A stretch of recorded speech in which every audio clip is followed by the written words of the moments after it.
And I think, Greg, one of the things that you said early on that's maybe very poignant is we're creating so many of our replacements now from heifers instead of older cows.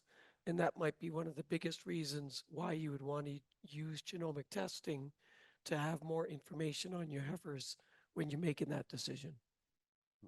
And I think one of the things I was going to mention as well, and this is probably not to point you out, Terry, I actually got the honor of seeing Terry when she won the Master Breeder Award, and I know Terry used a lot of proven bulls. And there can be a little bit of apples to oranges with proven numbers to genomic numbers. It's how you want to breed that matters, and then for us as reps to do the best job we can to make that goal happen. And I think, Terry, it was a couple of years ago, you were the top herd for average milk for your active animals, which is a pretty cool thing to see when you talk. I think it was 30, was it 40? It was 43,000, I believe, if I remember correctly. And so that means that the average animal in Terry's herd was 43,000 as a live active for their lifetime. And Terry does a little bit different. She breeds mostly proven from what I know. And so she's using that phenotypic data as apples to apples to try to make the best decisions for her. And that's worked very well for her. And there's some farms that use all the genomic data and genomic bulls. And in some cases that's worked really well for them. So there's not one way to do it. And I hope on the advisor side, they don't make you feel like there's one way to do it. It's our job to listen and then incorporate what you're saying to get the best results for you. And there's people do it differently and are successful. So yeah, I think on our side, I enjoy that difference that each farm has, but don't be afraid to challenge your rep to goal set and have a goal in mind.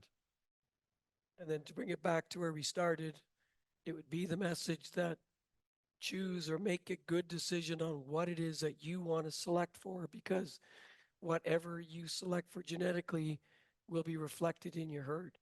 That's the performance data that we talk about. If you select for high fat long enough, you will have high fat in your herd. That's how it works. And I think in this, I would like to encourage people, if genomics is a swear word for you, it shouldn't be, because it is only bringing more information, more data. And if you're going to spend 3,000 on a heifer and it costs you 30 to 40 bucks to get a genomic test, I mean, if you were investing $3,000 into a stock and I told you you could know twice as much about the company and the CEO and what all these details, and it only costs you 40 bucks or 35 bucks, you'd think that was a steal of a deal. But on the farm, sometimes we're like, ooh, I don't know, 35 bucks, it's a lot per animal, but it really gives you that kind of insight. And I think that's important, that even if your goal is, I don't know, let's say you want to raise daughter fertility, if you measure it, you're more likely to obtain it. And that's where the power of genomics and data using your data, and whether you use it or you let your rep help you with it, all that data is being used if you're working with your rep properly. Okay. Are there any other questions from the group? Bart.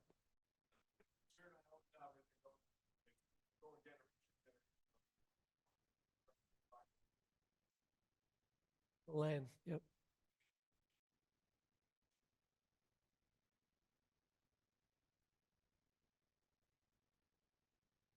So in,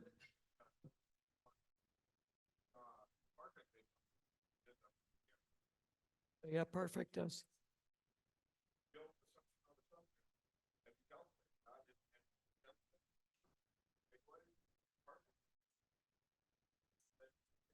Well, go to perfect on his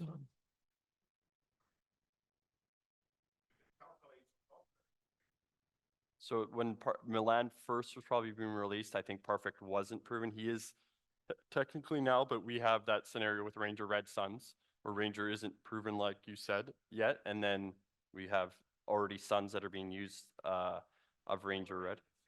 Yeah.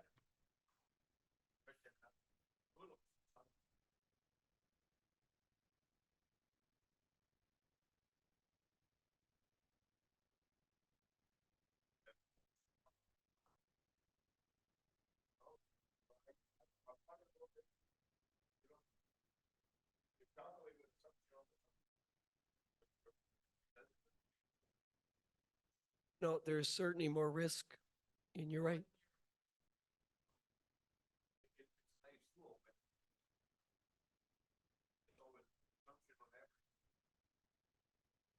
And population wise, it works. And that's why, with genomics, you never use as much of one individual bull.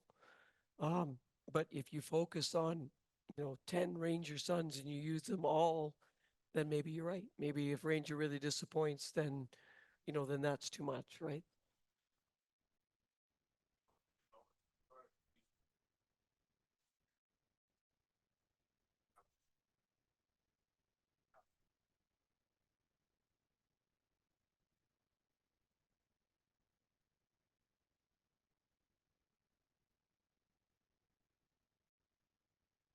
And I think the,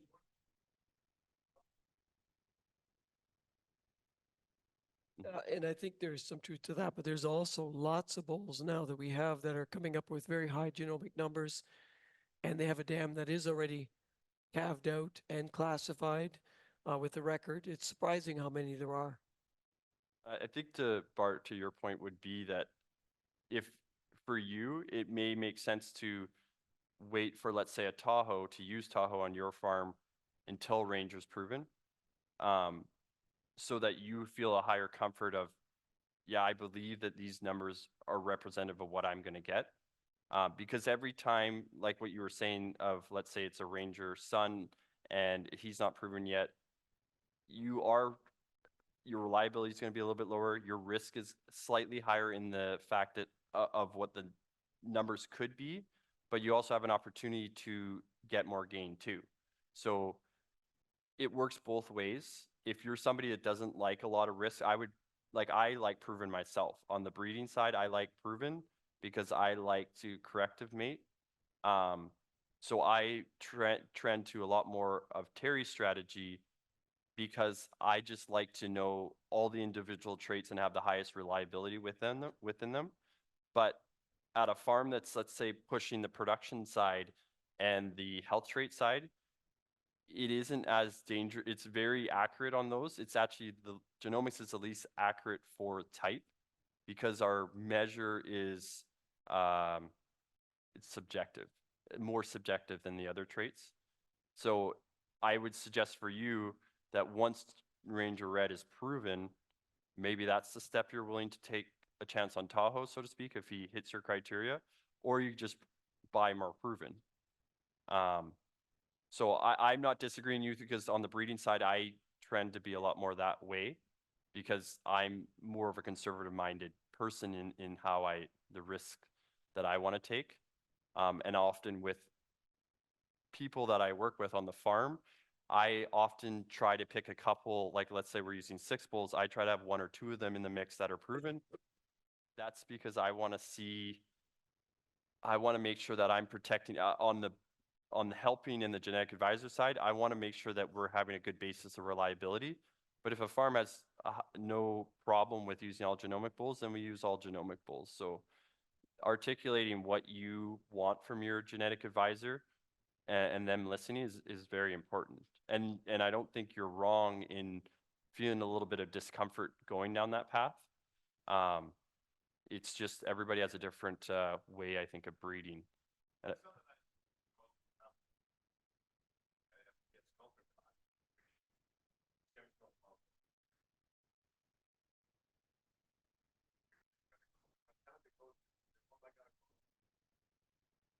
mhm,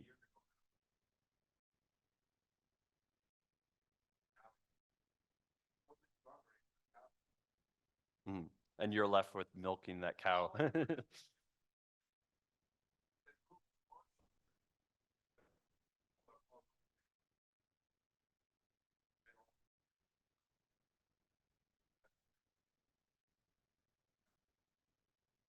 Mhm,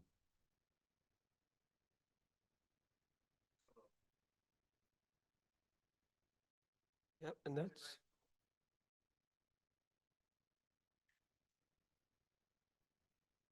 and in some cases as well, like I think even on the breeding side, we could go back to bulls that have worked, and for some reason they didn't work the same the second time you use them. I'm sure Terry's had that where she loved a bull and then was a little confused why the next generation that she used wasn't quite the same as the first.